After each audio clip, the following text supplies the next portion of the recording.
ఈరోజు BRS party senior నాయకులు అదేవిధంగా మరి పార్టీ తెలంగాణ ఉద్యమం మలిదశ ఉద్యమం నుండి నేటి వరకు కూడా మరి తెలంగాణ ప్రయోజనాల కోసం వీరోచితంగా పోరాడుతున్న మరి ఎమ్మెల్సీ షంబీపూర్ రాజు గారికి మైనంపల్లి హనుమంతరావు మైనంపల్లి రోహిత్ రావు అనే ఇద్దరు వ్యక్తుల నుండి విపరీతంగా వాళ్ళ అనుచరుల నుండి విపరీతంగా బెదిరింపు కాల్స్ వస్తున్నాయి.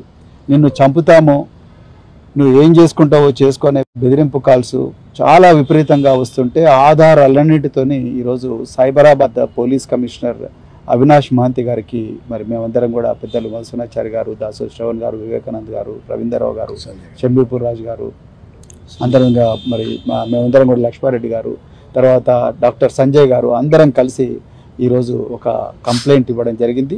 మరి సిపి గారు వెంటనే ఈ కంప్లైంట్ మొత్తం కూడా పరిశీలించి తప్పకుండా కేసు నమోదు చేసి విచారించి తప్పకుండా బాధ్యుల మీద చర్యలు తీసుకుంటామనేసి చెప్పడం జరిగింది. వారికి హృదయపూర్వకంగా మరి ధన్యవాదాలు తెలుపుతా ఉన్నాం. మరి ముఖ్యంగా నేను మళ్ళీ తెలంగాణ డీజీపీ గారిని అదేవిధంగా మరి మిగతా పోలీస్ అధికారులను ఒక్కటే రిక్వెస్ట్ చేస్తున్నా, ఈ మైనంపల్లి హనుమంతరావు మాజీ ఎమ్మెల్యే అదేవిధంగా మైనంపల్లి రోహిత్ రావు వీళ్ళ ఆగడాలు విపరీతంగా పెరిగిపోతూ ఉన్నాయి. వీళ్ళు రోడ్డు మీద 300 వాహనాలతోని రోడ్డును మొత్తం బ్లాక్ చేసినా కూడా మీరెవ్వరు కూడా వీళ్ళ మీద కేసులు రిజిస్టర్ చేయడం లేదు.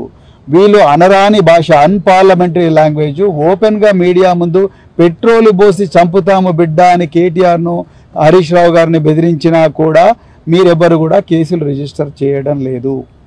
వాళ్ళు ఏం చేసినా కూడా కేసు రిజిస్టర్ చేయలేదు. వాళ్ళు కారు బైనెట్ మీద కూర్చొని యూనిఫామ్లో డ్యూటీలో ఉన్న పోలీస్ అధికారులను కూడా బెదిరించినా కూడా సెక్షన్ 353 ఐపీసీ కింద మీరు కేసు రిజిస్టర్ చేయడం లేదు. వీళ్ళ నేర చరిత్ర అంతా చూసిన తర్వాత కూడా మీరు వీళ్ళను పీడీ యాక్ట్ కింద జైలుకు పంపించే ప్రయత్నం చేయడం లేదు. వీళ్ళను గుడ్ బిహేవియర్ 108 ప్రొసీడింగ్స్ కింద వీళ్ళను పోలీస్ స్టేషన్కు తీసుకొచ్చి వీళ్లకు మీరు లిఖితపూర్వకంగా వార్నింగ్ ఇచ్చి వీళ్ళ మీద రౌడీ షీట్లు ఓపెన్ చేయనందువల్లనే ఈరోజు తెలంగాణ గూండాల పాలైంది. ఏమంటారు, ప్రజల చేత ఎన్నుకోబడ్డ ప్రజాప్రతినిధులను కూడా ఈరోజు వీళ్ళు బెదిరించే స్థాయికి వచ్చిండ్రు. వీళ్ళ అనుచరులను ఉసికొల్పి వీళ్ళని బెదిరించే స్థాయికి వచ్చిండ్రు. ఆయన కూడా పోలీసు శాఖ మిన్నకుండా ఉండడం కరెక్ట్ కాదు. వీళ్ళకు మీరు ఊతం ఇచ్చినట్టు అవుతుంది. ముఖ్యమంత్రి అదే భాష మాట్లాడుతున్నాడు, ఆయనే హోంమంత్రి మన దురదృష్టానికి. అదేవిధంగా ముఖ్యమంత్రి అండర్ చూసుకొని మైనంపల్లి హనుమంతరావు గారు అదేవిధంగా వాళ్ళ కొడుకు మైనంపల్లి రోహిత్ రావు గారు విపరీతంగా గుండాగిరి చేస్తూ ఉన్నారు, భయపెట్టిస్తూ ఉన్నారు. పోలీసుల మౌనం సరికాదు. మీరు are not able to give confidence to the people of Telangana.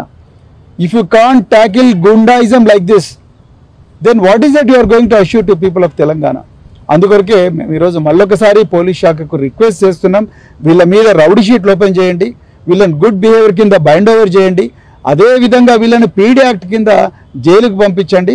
అదేవిధంగా చివరిగా ఒకటే చెప్తున్నాం, కేసీఆర్ గారు మా అందరికి కూడా ఒక మంచి సంస్కృతి నేర్పించిండ్రు, చట్ట ప్రకారం నడుచుకునే సంస్కృతి నేర్పించిండ్రు. వీళ్ళలాగా మేము కూడా వీళ్ళ కాళ్ళు ఇరుగొట్టలేక కాదు. దయచేసి తెలంగాణ ముఖ్యంగా మైనంపల్లి హనుమంతరావు గారు, మైనంపల్లి రోహిత్ రావు ఆయన అనుచరులు ఎవరైతే ఉన్నారో మేము ఆ పని చేయలేక కాదు, కానీ చట్టాన్ని గౌరవిస్తూ రాజ్యాంగాన్ని గౌరవిస్తూ కేసీఆర్ గారు ఏ విధంగా అయితే నడుచుకోమన్నారో ఆ విధంగా నడుచుకోమన్నందుకే మేము ఇలా మరి సంయమనంతో బతుకుతున్నాం, సంయమనంతో రాజకీయాలు చేస్తున్నాం. ఇప్పటికైనా బుద్ధి తెచ్చుకోండి. రాబోయే బీఆర్ఎస్ ప్రభుత్వంలో తప్పకుండా ఈ మల్కాజ్గిరి మేడ్చల్ అయితే గూండాలు ఎవరైతే ఉన్నారో వాళ్ళందరూ కూడా తప్పనిసరిగా జైళ్ళల్లో ఉండడం ఖాయం. జైళ్ళలో ఉండడం మీరు ఎన్ని చేసినా కూడా మీకోసం ఒక ట్రిబ్యునల్ ఏర్పాటు చేసి జైళ్ళలో పెట్టడం ఖాయం. అదైతే గుర్తుపెట్టుకోండి. ఇప్పటి నుంచైనా గూండాయిజం బంద్ చేసుకోండి. ఘోరంగా ఉందండి శాంతి భద్రత. ఒక నేర చరిత్ర ఉన్న వ్యక్తే ముఖ్యమంత్రి హోంమంత్రి అయినప్పుడు శాంతి భద్రతలు ఏముంటుంది? ఆయన్నే సంపుతా, లాగుల్లో తొండలు ఇడుస్తా, పేగులు మెడకేసుకుంటానే చావు భాష మాట్లాడుతున్న ఒక వ్యక్తి ఇలా ముఖ్యమంత్రి హోంమంత్రి అయినప్పుడు ఏముంటుంది? ఆయన ప్రతీకారేచ్ఛతో రగిలిపోతూ ఉన్నాడు. ప్రతీకారం నేరం. నిజంగా నేను పోలీస్ డిపార్ట్మెంట్ ఒక్కటే ప్రశ్న అడుగుతున్నా, పోలీసు వ్యవస్థ అనేది సృష్టించబడ్డది బలహీనులను, ఏమాత్రం సహారా లేని వ్యక్తులను వాళ్ళని కాపాడమని మరి పోలీస్ వ్యవస్థ సృష్టించబడ్డది. ఇలా అధికారంలో ఉన్న వ్యక్తులు దౌర్జన్యాలు చేస్తుంటే ప్రతిపక్షాలను రక్షించాల్సిన బాధ్యత పోలీసు వ్యవస్థ మీద ఉంది.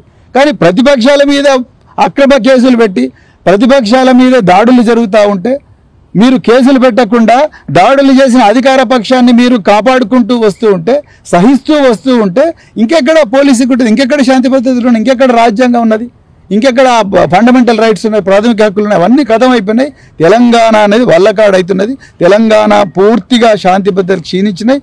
రేవంత్ రెడ్డి గద్దె దిగితే తప్ప మళ్ళీ తెలంగాణలో శాంతి అనేది రాదు అని నేను అనుకుంటున్నాను. Thank you very much.